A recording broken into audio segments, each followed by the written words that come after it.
안녕하십니까. 저는 서울대학교 통일평화연구원의 교수로 있는 김병로입니다. 오늘 이렇게 남북 장애인 재활 치료를 위한 새로운 교류협력의 접근법이라는 주제로 세미나를 개최하게 되어서 저 자신도 굉장히 기쁘게 생각합니다. 그런 면에서 제가 한두 가지 도움이 될 만한 그런 말씀을 드리려고 합니다. 제가 잠깐 자료 화면을 공유하도록 하겠습니다.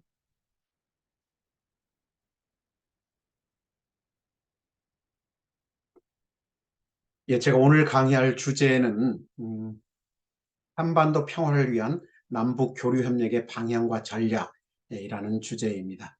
강의 순서는 현 남북 관계 상황에 대해서 말씀드리고 최근 북한의 변화를 설명한 후에 마지막으로 국제 협력을 통한 통일과 평화의 전략으로서 북한 국제화에 대해서 말씀드리고자 합니다.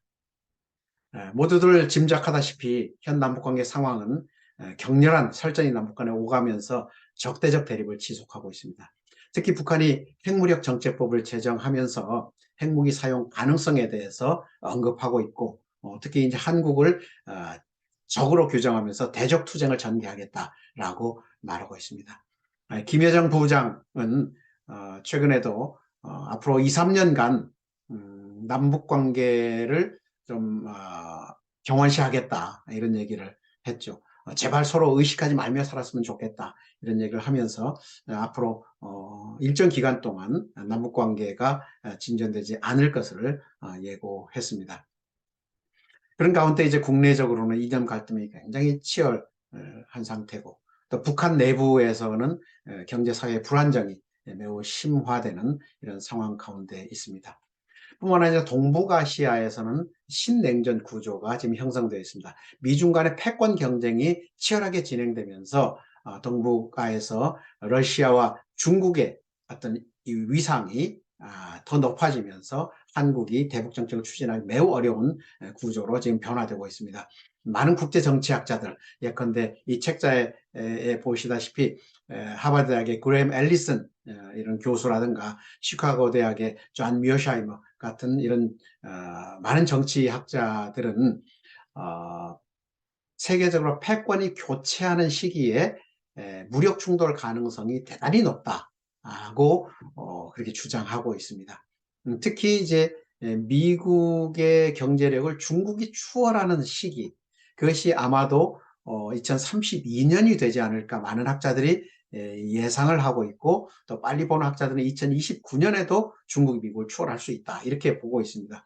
실질 GDP로 보면, 물가를 반영하는 실질 GDP는 이미 2019년에 중국이 미국을 추월했다라고 보고 있습니다. 이런 상황에서 앞으로 올해 2022년부터 2032년 앞으로 10년 어간의 이제 미중 간의 패권 전쟁까지를 각오해야 하는 상당한 불안정한 상황이 이 한반도에서 조성된다 하는 것입니다. 한국은 미국과의 군사동맹, 중국과의 최대 무역 파트너, 이 사이에서 어떻게 중심을 잡아나가야 될지, 그리고 북한과는 또 어떤 관계를 맺어 나가야 될지, 이것은 국가적인 큰 과제이고 숙제이자 또 신앙인으로서는 또 마찬가지로 또 큰 도전이자 숙제가 아닐 수 없습니다. 그런데 북한의 최근 변화를 보면 참 재미있는 부분들이 있는데요. 많은 변화들이 있지만 그 중에 한 흐름은 뭔가 하면은 국제적 진출을 위해서 내부 혁신을 강도 높게 진행하고 있다라는 것입니다. 2015년에 평양 국제공항인 순안 국제공항을 리모델링하면서 김일성 초상화를 제거했습니다. 아시다시피 국제공항이라는 것은 외국인들이 그 나라를 들어가는 관문이죠. 처음 접하는 관문이기 때문에 매우 중요합니다. 상징적이고요. 그런데 그 김일성 초상화가 붙어 있었던 게 제거됐다는 것은 큰 의미를 담고 있는 거죠. 뭔가 큰 변화를 도모하고 있다. 이렇게 볼 수 있습니다. 또 8차 당대회에서도 그 이전까지 지속적으로 김일성, 김정일 초상화가 정면 단상에 붙어 있던 것들을 제거했단 말이죠. 그래서 노동당 상징만 이렇게 남아있게 되는데, 이런 변화들은 북한 안에서 쉬운 결정이 아닙니다. 김일성, 김정일이 그 신적 존재로서 우상화되어 있기 때문에 이 초상화를 잘못 다루었다가는 상당히 큰 곤란에 처하게 되는데 목숨의 위험까지도 받을 수 있는데 이런 변화들을 하고 있다는 것이죠. 이건 대단히 큰 변화라고 할 수 있습니다. 또 김일성 김정일주의 청년동맹을 사회주의 애국 청년동맹으로 명칭을 수정했다는 것입니다. 김일성 김정일주의라는 것은 북한 안에서는 헌법에도 명시되어 있고 주체 사상의 어떤 대내적인 언어인 것이죠. 그걸 개념화하는 언어가 바로 김일성 김정일주의인데 이 김일성 김정일주의를 보편적인 언어인 사회주의로 이름을 바꾸었다라는 것입니다. 이것은 그 이전까지 북한이 극단적인 주체를 추구하면서 많이 왜곡된 부분들이 있는데 그 부분들을 국제적인 소통과 교류를 위해서 지금 국제적 기준에 맞게 변화하고 있는 이런 과정이다라고 볼 수 있습니다. 그래서 비서국 체제로 위원장 체제에서 다시 사회주의에서 보편적으로 공유하고 있는 비서국 체제로 전환을 하고 이름도 이제 총비서로 다시 전환하면서 또 영어 명칭에도 체어맨이라고 부르던 것을 프레지던트로 바꿔달라고 요청까지 하면서 이런 변화를 보이고 있고요. 또 그 다음에 사회주의 모든 국가들의 애국가라고 볼 수 있는 인터내셔널레라는 음악이 있습니다. 이 음악은 북한도 초창기에 이 음악을 불렀는데요. 이제 주체를 추구하면서 하다 보니까 이제 북한식으로 뭔가 바꿔야 되겠다라고 해서 높이 날려라 우리의 당기라는 곡을 만들어서 당대회나 이런 그 대회 때 불렀다는 것이죠. 그런데 8차 당대회부터는 이제 인터내셔널레를 부르면서 사회주의 연대, 국제연대를 추구하는 방향으로 바뀌어 나가고 있다는 것입니다. 그래서 국제 기준에 맞게 보편적 형태로 변화되고 있다라고 볼 수도 있고 또 북한이 사회주의 정상국가를 추구하려는 그런 경향이 굉장히 지금 강하게 보이고 있습니다. 그래서 선군 비상체제, 선군체제에서 당국가체제, 사회주의 보편적인 체제로 전환하고 있다. 이렇게 보기도 하고요. 또 국제 경쟁력 향상을 위해서 상당한 혁신을 지금 진행하고 있다. 저 위에 표에 보듯이 2009년에 김정일이 김일성 종합대학에서 내린 지침인데요. 자기 땅에 발을 붙이고 노는 세계를 보라. 세계와 교류하면서 세계의 발전된 부분을 받아들이라는 것입니다. 물론 그것은 자기 땅에 발을 붙이라고 하라는 단서가 붙어 있지만 어쨌든 세계와 교류하는 필요성에 대해서 굉장히 강조하고 있는 것입니다. 그런데 앞서 설명드렸듯이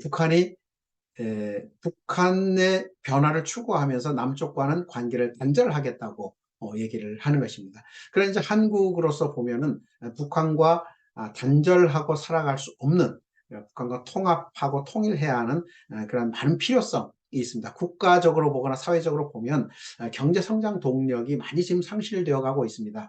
그래서 새로운 성장 동력을 어디서 찾을 것인가, 블루오션을 어디서 찾을 것인가 라고 할 때 그것은 이제 북쪽밖에 없다라고 보면서 북쪽으로 이제 길을 뚫어야 한다라고 생각을 하고 있는 것이고 또 남쪽이 오랜 분단으로 해서 지리적으로 많이 폐쇄되어 있습니다. 물론 삼면이 바다여서 이제 해양으로 나갈 수 있지만 지리적으로 육로를 통해서는 대륙으로 뻗어나가기 어렵다는 것입니다. 38선이 휴전선이 가려 있어서요. 이 부분들을 좀 폐쇄성을 극복해야 되는 부분들이 남아 있다. 그리고 분단 구조가 오래되면 지속되면서 분단 비용이 엄청나게 지금 천문학적으로 늘어나고 있어서 이 부분들을 좀 축소하면서 좀 구조조정해야 될 필요가 생겨났다는 것입니다. 뿐만 아니라 이산 가족의 문제라든가 북한의 인권 유린과 억압의 문제 이런 문제들을 해소하고 치유하기 위해서 우리가 통일을 추진하지 않을 수 없는 그래서 계속 담을 쌓고 살 수 없는 이런 상황에 놓여 있다는 것이죠. 이것은 남북의 민족적 문제뿐만 아니라 세계사적인 사건이기도 합니다. 왜냐하면 이 분단이라는 것은 통일의 문제는 분단 문제를 해소하는 것인데 이 분단은 제국주의 식민지 전쟁 그러니까 1차 세계대전, 2차 세계대전의 결과로서 생겨난 이 분단의 문제를 해결하는 것이기 때문에 어찌 보면은 20세기, 19세기 말고 20세기의 제국주의 식민지 전쟁 유산을 해소하는 문제로서 세계사적인 사건이 된다. 통일이라는 것은요.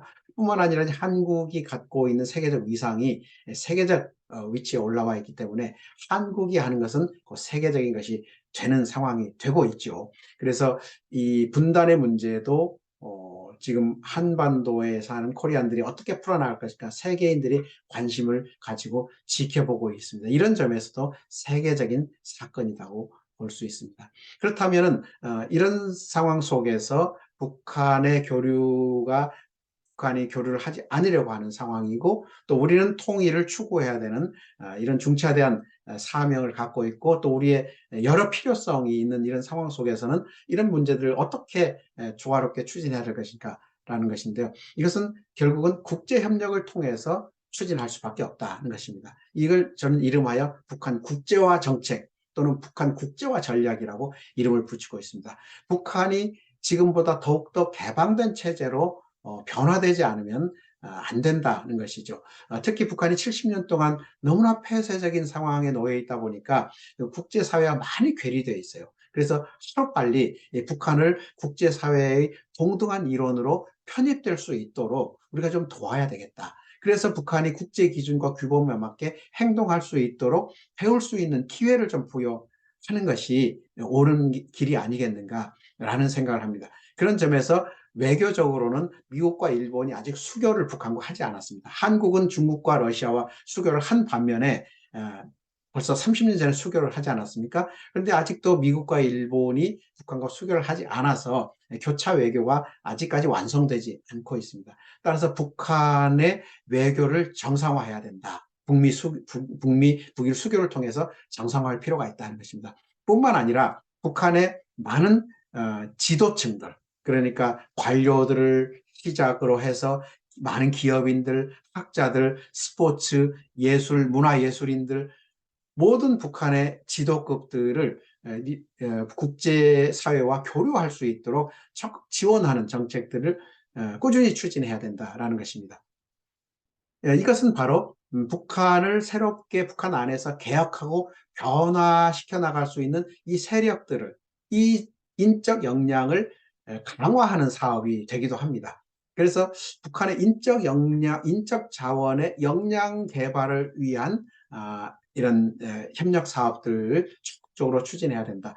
과거에 우리가 한국이 경제 개발을 통해서 세계적인 모델을 만들어냈습니다. 그리고 이 경제개발 모델을 제3세계라든가 많은 외국에 수출하여서 그것이 또 다른 하나의 한류로 자리 잡고 있죠. 그런 것과 마찬가지로 북한에도 한국의 개발 경험을 북한에도 좀 전수해 줄 수 있는 이런 준비 또 이 적극적인 노력이 필요하다는 것입니다.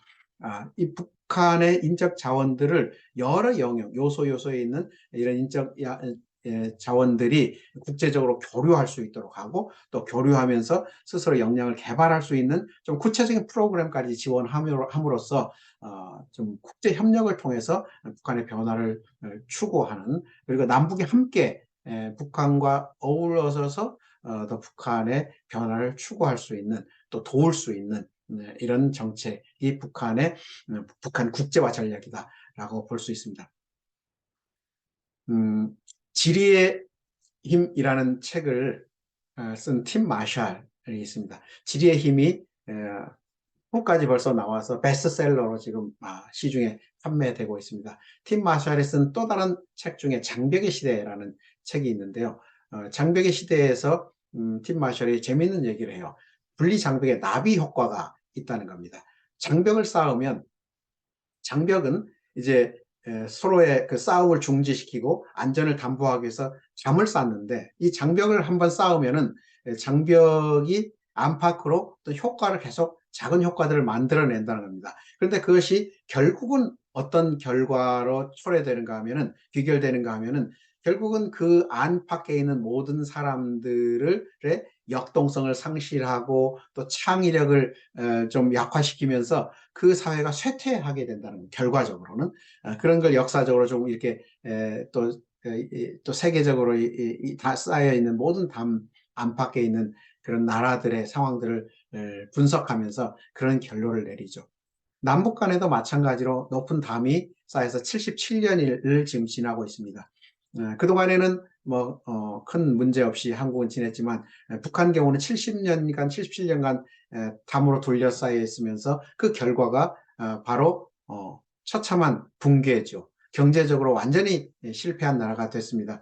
한국의 경제력의 50분의 1밖에 안 되는 매우 좀 열악한, 경제력이 열악한 국가가 됐습니다. 그것은 결국 팀 마샬의 자세한 설명을 하지 않더라도 분단으로 인해서 외부와 소통을 하지 않고 교류를 하지 않으면 그 결과가 어떠리라는 것은 우리가 충분히 미루어 짐작해 볼 수 있습니다. 한반도도 지금 한국도 그동안은 국제 교류를 통해서 많이 성장했지만 이제 점차적으로 분단 비용이 증가하고 있습니다. 그리고 이 분단을 넘어서서 서로 교류하고 연결하면 어떤 기회가 만들어지는데 그 연결이 가져오는 기회를 상실함으로써 역동성과 또 기회를 많이 상실하게 된다는 것이죠. 그런 점에서 우리가 좀 생각해 볼 것이 있는데요. 그 인도 대통령이었던 압둘 칼람이 이런 얘기를 했습니다. Connectivity leads to opportunity. Opportunity creates prosperity. 연결은 기회를 가져오고 기회는 번영을 낳는다는 것입니다. 우리 시오노 나나미의 로마 이야기에 보면은 로마가 1000년 동안 부흥을 구가했던 이유가 무엇인가를 얘기를 하는데요. 그것이 바로 포용과 개방이라는 것입니다. 로마에 기여하는 모든 사람들은 여러 인종이나 국적이나 이런 걸 차별하지 않고 로마에 기여하는 모든 사람들에게 로마의 시민권을 주면서 통합하고 융합해냈다는 것이죠. 그것이 바로 로마를 1000년 이상 부흥을 하게 했던, 제국이 흥왕하게 했던 비결이라고 하는 것이죠. 서로 불편하지만 담을 내리고 좀 포용하고 개방하려고 하고 또 융합하려고 하는 그 속에서 역동성이 만들어지고 창의력이 생겨서 결국은 번영하게 된다는 것입니다. 성경에도 나왔다시피 막힌 담을, 적대의 담, 서로 사람과 사람 간에 막혀있던 적대의 담을 예수님께서 십자가로 허시고 서로 연결시켜주는 그런 역할을 하셨죠. 우리 남북도 이제는 서로 담을 내리고 서로 연결해야 하고 또 그 연결이 남북뿐만 아니라 국제사회의 모든 나라들과 많은 나라들과 북한이 서로 연결하고 또 한국도 연결하고 그래서 모든 국제사회와 남북이 더 많이 연결해서 더 많은 기회를 만들고 또 번영을 구가하는 그런 한반도의 미래, 통일의 미래를 우리가 꿈꿔야 되겠고요. 그런 점에서 우리 여기 계신 모든 분들이 남북의 교류가 지금 좀 단절돼 있고 경색되어 있는 이런 상황 속에서 국제 협력을 통해서 적극적으로 북한과 교류하고 또 협력하는 그런 계기를 만들어낼 수 있기를 간절히 기대합니다. 감사합니다.